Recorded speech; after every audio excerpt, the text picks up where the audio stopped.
Before we jump in, take a moment to like this video, subscribe to the channel, and turn on notifications so you never miss our deep dives into women's basketball, the WNBA, and the business behind the game. And tell us in the comments, will you be watching Unrivaled's 3v3 season, or did the roster rollout change your mind? Unrivaled, the player-led 3v3 women's basketball league co-founded to be must-see TV, just announced its final roster for Season 2. The rollout was teased like a blockbuster reveal. Mystery, momentum, and talk of major announcements with just a couple of roster spots left. Fans waited. Media primed stories. Social feeds braced for a head-turning name that would stick a flag in this league's future. Then the last wave of signings dropped. Ari McDonald, Rebecca Allen, and Dominique Malona. If you expected seismic, it felt familiar. Respect to all three, each is a real pro who can hoop. But if you build suspense like you're unveiling Beyoncé and deliver solid rotational talent, you're going to hear disappointment. That's not on the players. That's on the pitch. Look down the list and you'll see plenty of quality. Brianna Stewart is there. Kelsey Plum is there. Chelsea Gray is there. There's star pedigree and WNBA championship DNA sprinkled throughout Unrivaled's 48-player slate. On paper, it looks like a hyper-competitive, high-skill 3v3 ecosystem. But paper doesn't sell. Storylines sell. Personalities sell. Cultural gravity sells. And in 2024, women's basketball learned, again, that depth doesn't drive mainstream attention. One catalyst does. Ratings for the WNBA didn't explode because the league suddenly discovered talent. It has had elite players for decades. They exploded because one storyline crossed over. Caitlin Clark. One Compass star pulled casual viewers into the sport. One player made people change their schedules. That's what leagues build around. That's what networks buy. That's what advertisers chase. Unrivaled needed at least one gravitational presence to anchor Season 2. It didn't get her. Not Caitlin Clark. Not Angel Reese. Not Aya Wilson. Not Sabrina Ionescu. The four names that move conversation in women's hoops right now chose not to take part. That isn't a coincidence. It's a verdict. Angel Reese loved Season 1. Her words, not ours. On her podcast, she called it refreshing, peaceful, fun, and the first time in a very long time, she could just hoop without noise. Miami. Checks. Good energy. No drama. She glowed when she talked about it. So why didn't she return? Because loving the experience and being paid your value are not the same thing. Reese isn't just a forward. She's a cultural engine. Every clip, every quote, every fit, every face-off generates content.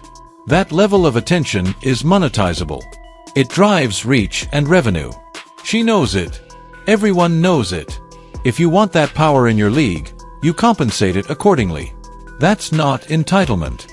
That's economics. The sense around the league is that the money spread across an expanded roster couldn't stretch to match her worth. That's a miscalculation you can't afford twice. Aya Wilson didn't even flirt with Season 2. 3-time MVP. 2-time champion. The face of the Aces dynasty. She looked at the offering and said no thanks, quietly, professionally, decisively. When a player like Wilson passes, it's not personal. It's structural.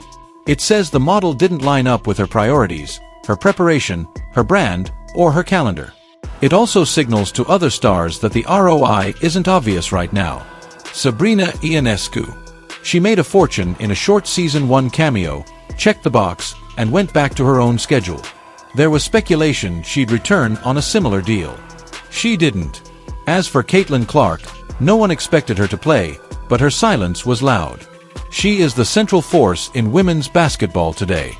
If she endorses something, it grows. If she ignores it, it becomes optional. Clark chose not to attach her name. That says as much as any official statement. To be clear, there's real talent on this roster. Talent worth your time if you care about the game. Kelsey Mitchell can get 30 in any gym on earth. Aaliyah Boston is a franchise pillar and a future Hall of Famer. Lexi Hull became a cult favorite during Indiana's playoff push, blending toughness with timing in ways you notice when it matters most. You'll see Skylar Diggins-Smith on the list, Brittany Griner, Jackie Young, Azura Stevens, Alyssa Thomas, Sata Sabali, Kelsey Plum, Chelsea Gray, Kalia Copper, Ryan Howard, Shakira Austin, Cameron Brink, and more. In a 3v3 setting, with the floor spaced and possession short, these players will put on a show. The basketball will be sharp, fast, and competitive. But there's a harsh reality that undercuts all of this. Good doesn't guarantee viewership. Solid doesn't move streaming deals. You don't win the attention war in a crowded sports landscape with role-player energy, however elite those roles are. You win it with appointment viewing. You win it with a story that makes people show up. Unrivaled needed to land the conversation drivers of the moment, and for different reasons, all of them walked. So why did dozens of other pros commit? Because for most WNBA players, the financial calculus is still unforgiving. The average W salary hovers around $120,000. That's respectable. It's not skip meaningful off-season income money. Without a six-figure offer from a domestic league like Unrivaled, many of these players would spend winters overseas or piecing together training, appearances, and camps. A paid stint in Miami with structure, support, and visibility makes sense. Those players aren't wrong. They're pragmatic. They have agents, brands, commitments, families, and financial goals. They said yes because it was the right offer for where they are and what they need. The ones who didn't return are in a different tier. They have leverage. They have options. They don't have to say yes to anything that isn't structurally sound and financially compelling. And that's exactly why Unrivaled needed them. When your pitch to investors and fans is, "Look who's here," and the biggest names leave you on read, you're in trouble. The league's messaging was predictable, productive talks are ongoing, players need time to make big decisions. We respect every athlete's process. Translated, that often means the money didn't match expectation or the calendar didn't fit the priorities of the players who drive demand. That's not spin. That's the scoreboard. None of this is to say Unrivaled can't thrive. It can. If the basketball pops, and it should, hardcore fans will tune in. If they build a better content ecosystem around the league, viewers will get invested. But it's important to acknowledge where Season 1 had advantages that Season 2 doesn't. In Year 1, curiosity does half your marketing. The 3v3 format felt fresh. The Miami backdrop added spectacle. Angel Reese's personality fueled conversation. Sabrina Ionescu's participation brought mainstream press and sponsor interest. Pastel dunks, clear runways, and carefully engineered highlights were enough to generate clips that traveled. That works once. You can't build a league on manufactured viral moments. Fans can smell choreography. Remember Brittany Griner's orchestrated runway dunk? It went everywhere, but it didn't tell people to come back. Caitlin Clark didn't need anyone to clear the lane. She pulled up from the logo and lit up the country. Authentic brilliance beats curated virality every time. The business side is where the pressure builds. Investors put millions into Season 1 and expected scale in Season 2. More star power, bigger audiences, stronger partnerships. Instead, the league expanded from 36 to 48 slots, which stretched the same pool of money across more players. That's great for participation. It's bad for star economics. When your cash has to reach farther, you cut into the amounts it takes to keep the personalities that move the needle. Investor confidence isn't sentimental. It's signals-based. If a player like Angel Reese praises your environment but walks, the signal is not enough. If Sabrina Ionescu is paid handsomely and still doesn't return, the signal is once was enough. If Aya Wilson and Caitlin Clark won't even entertain the call, the signal is try again later. Do that math and you'll see why the people who wrote checks are nervous. All of this puts a sharper focus on Unrivaled's founders and the promise baked into their pitch. Napheesa Collier and company set out to create a player-first ecosystem, a league built for athletes, by athletes, that would keep talent stateside and build something future-facing. It's an admirable mission. It's also brutally difficult. Player Run only works when the right players are on your poster. Athlete empowerment wins when empowered athletes choose your platform. Consciously or not, Unrivaled tried to align with Caitlin Clark's rise. Interviews and media tours laced her name through conversations about the league's future. But alignment only works when the star aligns back. Clark didn't. She refused without saying a word. The vacuum that leaves can't be filled by effort alone. So what does Unrivaled actually have going for it right now?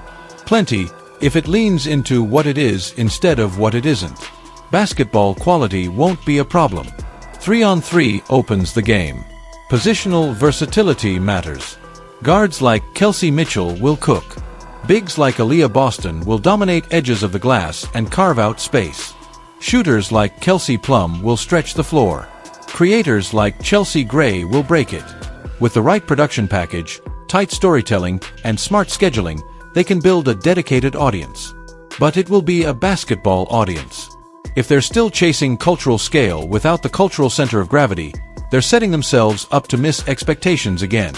There's a larger truth here about women's sports that gets lost when people talk about formats and innovation.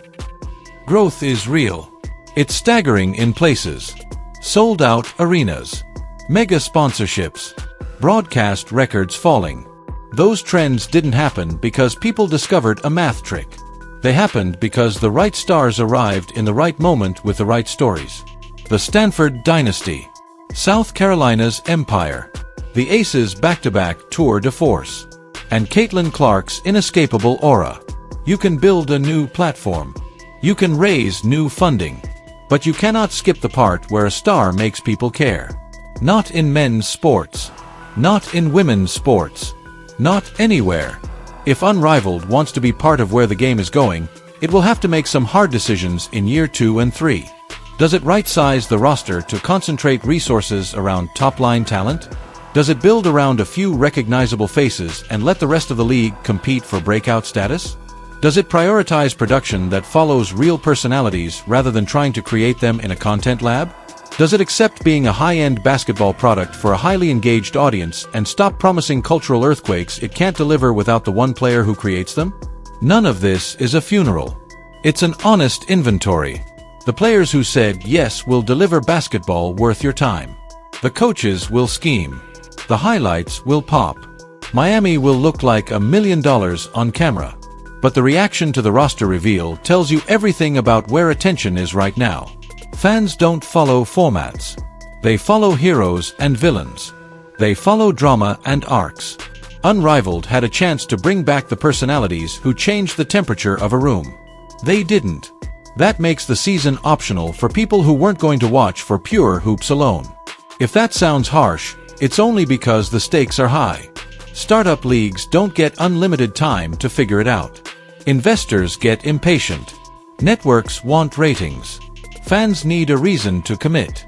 When 4 of the most influential women in the sport decide against your platform, Angel Reese, Aya Wilson, Sabrina Ionescu, Caitlin Clark, it's not personal.